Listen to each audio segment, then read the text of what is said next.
यानंतर एक मोठी बातमी येते। दिल्लीमध्ये शाळांना बॉम्ब न उडवण्याची धमकी देण्यात आली आहे। 3 शाळांमध्ये बॉम्बस्फोटाची धमकी देण्यात आली आहे। खासगी शाळांना ईमेलद्वारे बॉम्ब न उडवण्याची धमकी पोलिसांकडून त्या संदर्भात शोध मोहीम सुरू करण्यात आलेली आहे। राजधानी दिल्लीमध्ये खासगी शाळांना पुन्हा एकदा बॉम्ब न उडवण्याची धमकी मिळाली आहे। दिल्लीतल्या 3 शाळांना ईमेल आलाय बॉम्ब न उडवण्याच्या धमकीचा आणि पोलिसांकडून तपास केला जातोय आता। मात्र अद्यापही पोलिसांना काही संशयास्पद आढळून आलेलं नाही।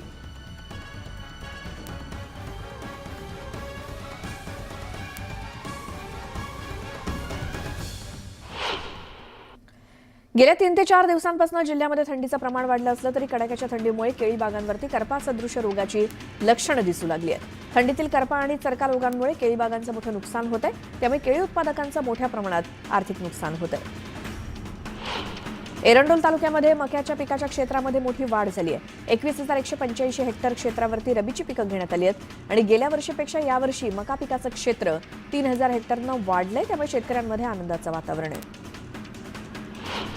नैसर्गिक आपत्ती नुकसान भरपाई पोटी शेतकऱ्यांनी 4 लाख अर्जांद्वारे कांद्याचा विमा काढला होता, त्यापैकी 2.25 लाख अर्ज पडताळणीमध्ये अपात्र ठरलेत।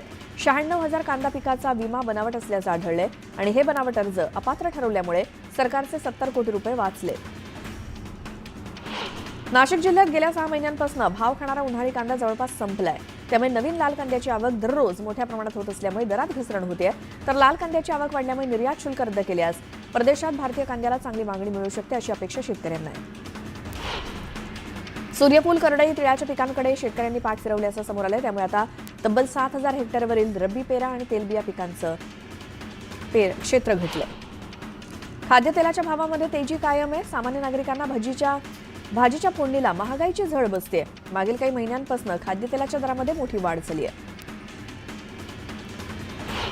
राज्यामध्ये अतिवृष्टी आणि पूर परिस्थिती निर्माण झाल्यामुळे शेतकऱ्यांच्या पिकांचं अतोनात नुकसान झालं होतं, त्यामुळे राज्य सरकारनं जून ते ऑक्टोबर दरम्यान नुकसान झालेल्या शेतकऱ्यांना 2,920 कोटी 57 लाखांचा निधी मंजूर केलाय। बनावट शेतकऱ्यांना पीक विम्यासोबतच कृषी विभागाच्या अन्य योजनांसाठी पुढच्या 5 वर्षांसाठी बंदी घालावी असा प्रस्ताव कृषी आयुक्तालयानं राज्य सरकारला पाठवलाय। तसंच संबंधितांवरती फौजदारी गुन्हे दाखल करावेत अशा सूचना करण्यात आल्या आहेत। नोव्हेंबर महिन्यात किरकोळ महागाईचा दर कमी झाला। मागच्या महिन्यात किरकोळ महागाई दर 5.48% होता, तर ऑक्टोबरमध्ये 14 महिन्यांच्या उच्चांकी पातळीवर महागाई पोहोचली होती। मुंबई महानगर परिसरामध्ये परवडणाऱ्या घरांच्या विक्रीमध्ये गेल्या काही महिन्यांमध्ये झालेली घट, यामागे या घरांच्या वाढलेल्या किमती हे कारण आहे आणि मुंबई महानगरातील घरांच्या किमतीमध्ये गेल्या 5 वर्षात तब्बल 55% वाढ झाली आहे।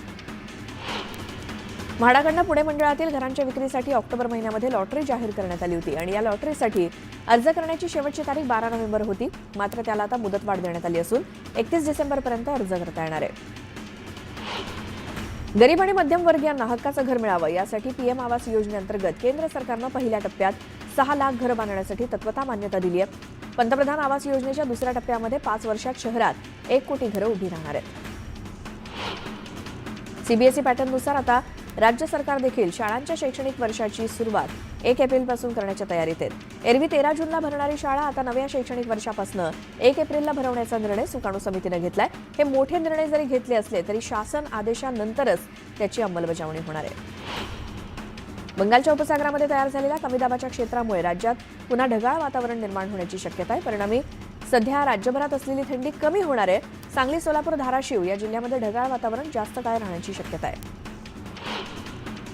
मुंबईच्या तापमानात घट झालेली असताना शहराच्या प्रदूषणात वाढ झाली आहे। शहराच्या अनेक भागातल्या हवेचा दर्जा वाईट श्रेणीत नोंदवण्यात आलाय। कुलाबा आणि कांदिवली येथे वाईट हवेची नोंद झाली आहे, तर इतर भागातील हवा देखील मध्यम श्रेणीत आहे। इन्फ्लुएन्झामुळे होणाऱ्या मृत्यूचं प्रमाण कमी करण्यासाठी आरोग्य यंत्रणा विविध पातळ्यांवरती प्रयत्न करते, मात्र यंदा 1 जानेवारी ते 10 डिसेंबरपर्यंत या कालावधीत 71 जणांना जीव गमवावा लागलाय। मस्जिद बंदर रेल्वे स्थानकापासून काही अंतरावरती असलेल्या जुन्या कर्नाक पुलाचं बांधकाम सुरू असून हा पूल जून 2025 पर्यंत सुरू होईल। 5 जून 2025 पर्यंत कर्नाक पूल वाहतुकीसाठी खुला करण्याचं उद्दिष्ट मुंबई महानगरपालिका प्रशासनानं ठेवलंय। पिंपरी चिंचवड महानगरपालिकेनं शहरातील हवा प्रदूषणाचा सामना करण्यासाठी ग्रेडेड रिस्पॉन्स ॲक्शन प्लॅन प्रकल्पाची सुरुवात केली आणि या अंतर्गत अत्यंत प्रदूषण करणारे उद्योग बंद केले जाणार आहेत। मुंबईतील डेब्रिज ऑन कॉल या सेवेची मागणी नोंदवण्यासाठी पालिकेनं मुंबईसाठी टोल फ्री क्रमांक उपलब्ध करून दिलाय. लवकरच माय बीएमसी मोबाईल ॲपच्या माध्यमातून 24 तास ऑनलाईन पर्याय सुद्धा कार्यान्वित होणार आहे. विनापरवानगी झाडं कापल्यामुळे महाविद्यालयाच्या प्राचार्याविरोधात गुन्हा दाखल झालाय. 31 जुलै रोजी ओंकारनगरमधील कलोडे महाविद्यालयात हेरिटेज आणि नॉन हेरिटेज झाडं तोडण्यात आली होती. त्याविरोधात मनपाच्या वृक्ष प्राधिकरण विभागाकडे तक्रार दाखल करण्यात आली.